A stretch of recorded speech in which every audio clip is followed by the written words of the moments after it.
వందే మాత్రం. నేను మీ journalist Navatha. Welcome to R political. Dhurandhar 2 cinema చూడడానికి వెళ్తున్నారా? అయితే ఒక్కసారి ఈ వీడియో చూడండి, చూసిన తర్వాత వెళ్ళండి. దురంధర్ అనే అతను పాక్ లో ఉండి పనిచేస్తున్న ఒక భారత్ స్పై ఏజెంట్. పాక్ లో ఉన్న క్రిమినల్ గ్యాంగ్స్ లో జాయిన్ అయి వారి రహస్యాలు సేకరిస్తూ ఉంటాడు. అక్కడ అటువంటి క్రిమినల్ గ్యాంగ్ కి మరియు భారత కరెన్సీని దొంగ నోట్లుగా ముద్రించి అమ్మే ముఠాలతో పాక్ ఐసిస్ ఎలా కుమ్మక్కవుతూ వారి ద్వారా భారత్ ని అస్థిరపరచడానికి ఎటువంటి కుట్రలు పన్నుతూ ఉందో మన రాజకీయ నాయకుల ఇంటెలిజెన్స్ వైఫల్యాల వంటివి అన్ని చూపిస్తూ కాందహార్ హైజాక్ తో మొదలుపెట్టి పార్లమెంటు మీద దాడి, ఆపై 26/11 ముంబై తాజా హోటల్ పేలుళ్లకు పాక్ లో ప్రణాళికలు ఎలా రచించబడ్డాయో చాలా విపులంగా ఈ దురంధర్ 1 సినిమాలో చూపించారు. ఇక దురంధర్ 2కి వచ్చేసరికి పాక్ ముద్రించే మన దొంగ నోట్ల గురించి మాత్రమే కాదు, మన దేశంలో పాక్ వల్ల జరుగుతున్న టెర్రర్ కార్యక్రమాల వెనుక ఎవరున్నారు అనేది కూడా చూపించారు. ఇక దురంధర్ 1, 2 సినిమాలో చూపించిన సంఘటనలు అన్ని నిజంగా జరిగాయి అని కూడా చాలా మంది చెప్తున్నారు. దాంట్లో ఒకటి ముఖ్యమైనది, ఒక పాక్ డాన్, అసలు పేరు జావేద్ కనాని అనేవాడు భారతదేశ కరెన్సీని దొంగ నోట్లుగా ముద్రించి ఉగ్రవాదులకు అందజేయడం, భారత్ లో పంపిణీ చేయడం చూపించారు. అసలు ఈ దొంగ నోట్ల ముద్రణ వెనకాల మన మీడియాలో అప్పట్లో వచ్చిన కథనాలను ఆధారంగా నేను దానికి సంబంధించిన ప్రూఫ్లు కూడా పెట్టాను. ఈ వీడియోలో ఉంటుంది, చూడండి. ఆనాటి సోనియా గాంధీ ప్రభుత్వం పనితీరు ఎలా ఉండేదో మీకు అర్థమవుతుంది. నిజంగా ఈ దేశ అభివృద్ధి కోసం పనిచేశారా, లేక ఏదైనా వేరే ఎజెండా ఉందా అనే అనుమానాలు రాకమానవు. సరే, అసలు ఇప్పుడు కథలోకి వద్దాం. భారత కరెన్సీ పాత 500, 1000 నోట్లతో సెక్యూరిటీ కోసం నోటు మీద పడే వెలుతురు బట్టి రంగులు మారే ఒక ఆకుపచ్చ గీత ఉండేది. దీనినే exclusive colour shift security thread అంటారు.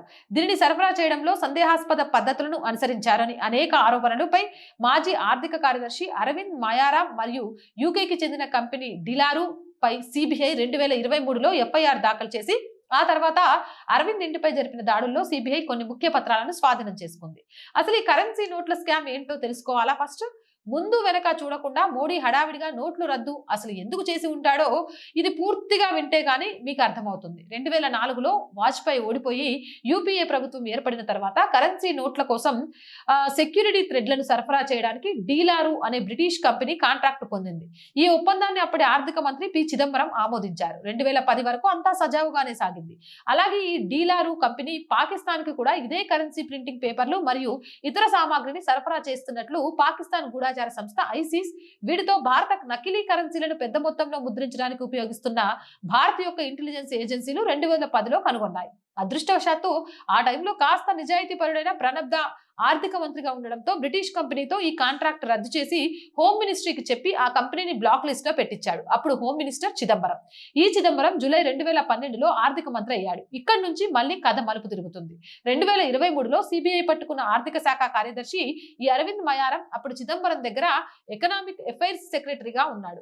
ఆయన రాసిన ఉత్తరం ఆధారంగా ఆ డీలారు కంపెనీపై నిషేధం ఎత్తివేశారు. వెంటనే ఈ అరవింద్ ఆర్థిక శాఖ కార్యదర్శిగా బాధ్యత స్వీకరించి మళ్ళీ 3 సంవత్సరాలకు అంటే 2015 వరకు మురిగిపోయిన డీరూలా కాంట్రాక్ట్ పునరుద్ధరించారు. ఆర్థిక మంత్రి అనుమతి లేదు. అంతేకాదు కాంట్రాక్ట్ ఇచ్చే ముందు హోంశాఖ నుంచి ముందస్తు అనుమతి ఎన్ఓసి పొందాలి, అది తీసుకోలేదు. ఈ సెక్రటరీ 2015 వరకు అదే సీట్ లో ఉన్నాడు. ఒకసారి చూడండి. 2004లో ఆర్థిక మంత్రిగా ఉన్న చిదంబరం ఈ కంపెనీకి కాంట్రాక్ట్ ఇస్తే 2010లో అప్పటి ఆర్థిక మంత్రి ప్రణబ్ ముఖర్జీ సిఫారసుతో అప్పటి హోంమంత్రి చిదంబరం ఈ కంపెనీని బ్లాక్ లిస్ట్ లో పెడితే ఒక సాధారణ ఆర్థిక శాఖ కార్యదర్శి ఆ కంపెనీపై నిషేధం ఎత్తేయండి అని సిఫారసు చేస్తే 2012లో మళ్ళీ చిదంబరం ఆర్థిక మంత్రిగా ఉండగా నిషేధం ఎత్తేశారు. అంటే దీని వెనుక ప్రధాన సూత్రధారి ఎవరు? నేను చెప్పాల్సిన అవసరం లేదు. అసలు ఇంకో సంగతి తెలుసా? ఈ కంపెనీ 2004లోనే తప్పుడు సమాచారం ఇచ్చి కాంట్రాక్ట్ పొందింది. ఎలా అంటే ఈ కంపెనీ 2004లో ప్రత్యేకంగా భారత్ కోసం green to blue colour shift clear text MRT machine readable security thread ని భారత్ బ్యాంక్ నోట్ పేపర్ లో సెక్యూరిటీ ఫీచర్ గా ఉపయోగించడం కోసం అభివృద్ధి చేసిందని, ఇది ప్రత్యేకమైన తయారీ హక్కులను కలిగి ఉందని, అంటే పెంటెంట్ ఉంది అని ప్రత్యేకంగా పేర్కొని భారత్ నుండి కాంట్రాక్ట్ సంపాదించింది. అయితే సిబిఐ కనుక్కుంది ఏంటంటే 2004లో కాంట్రాక్ట్ పొందేసరికి ఈ కంపెనీకి అసలు ఏ పెంటెంట్ లేదు. 2004లో అప్లై చేసి 2011లో పెంటెంట్ వచ్చింది అని. కానీ ఆర్థిక శాఖ కానీ ఆర్థిక మంత్రి చిదంబరం కానీ నిజంగా ఉందా లేదా పెంటెంట్ అనే విషయాన్ని చెక్ చేయలేదు. కాంట్రాక్ట్ ఇచ్చే ముందు 2004లో క్రాస్ చెక్ అంతకంటే చేయలేదు. ఇంకా సిబిఐ కనుగొన్నది ఏంటంటే ఈ డీలర్ కంపెనీ తరపున అగ్రిమెంట్ లో సంతకం చేసిన అనిల్ రఘుబీర్ కి జీతం కాకుండా ఏదో ఆఫ్ షేర్ కంపెనీ నుండి 2011లో 8.20 కోట్ల నగదు ముట్టింది. ఎవరివి ఈ ఆఫ్ షేర్ కంపెనీలు? పాక్ ఐసిస్వి ఏమో, అయినా అయ్యుండొచ్చు. 2004 నుంచి 2014 వరకు మధ్యలో 2 సంవత్సరాలు మినహా ఒకే కంపెనీ మనకు మరియు పాకిస్తాన్ కి కూడా కరెన్సీ మరియు పేపర్ సెక్యూరిటీ థ్రెడ్ సప్లై చేసింది. బహుశా చిదంబరం సహాయ సహకారాలతోనే అనుకుంటా. పాక్ ఐసీసీకి మన దేశ కరెన్సీ దొంగ నోట్ల ప్రింట్ కొట్టి దేశంలోకి వదలడం, ఇస్లామిస్ట్ టెర్రరిస్టులకు, నక్సల్స్ కి, ఖాలిస్తానీ ఉగ్రవాదులకు పంపిణీ చేయడం ఎంత సులువో ఆలోచించండి. దేశంలో ఏవి అసలు నోట్లు, ఏవి దొంగ నోట్లు తెలియనంత పక్కాగా దొంగ నోట్లు ప్రింటింగ్ జరిగేది. ఈ ప్రమాదం ఎంత తీవ్రమైంది అంటే 500, 1000 నోట్లు ఏవి నిజమైనవి, ఏవి అసలైనవి పోల్చుకోలేంత పక్కాగా దొంగ నోట్లు చెలామణిలో ఉన్నాయని, ప్రజలు, సంస్థలు అప్రమత్తంగా ఉండాలని అక్టోబర్ 2016లో ఆర్బీఐ ప్రత్యేక హెచ్చరిక జారీ చేసింది. 2009లో వచ్చిన ఇండియా టుడే రిపోర్టు ప్రకారం 90,000 కోట్ల విలువ గల ఫేక్ కరెన్సీ దేశంలో ఐసిస్ ద్వారా చెలామణిలో ఉండేదట. నోట్ల రద్దు తర్వాత దేశంలో టెర్రర్ దాడులు తగ్గి పాక్ ఆర్థిక వ్యవస్థ ఎంతకు చిన్నాభిన్నమైందో ఆలోచించండి. భారత్ లో ఇంటి దొంగలే పాక్ బలం అనే విషయం ఇప్పటికైనా అర్థం చేసుకోండి. ఇంకో విషయం చెప్పనా మీకు, 2016లో నవంబర్ 8వ తేదీ మోడీ నోట్లు రద్దు ప్రకటించారు. దీని ప్రకంపన పాక్ లో ఎంతలా ఉంది అంటే, మనం పైన చెప్పుకున్న పాక్ లో భారత్ దొంగ నోట్ల ముద్రణ సూత్రధారి అయిన పాక్దాన్ జవేద్ ఖనాని నోట్ల రద్దు ప్రకటించిన నెలకే అంటే డిసెంబర్ 12, 2016న నిర్మాణంలో ఉన్న భవనం మీద నుంచి దూకి సూసైడ్ చేసుకున్నాడు.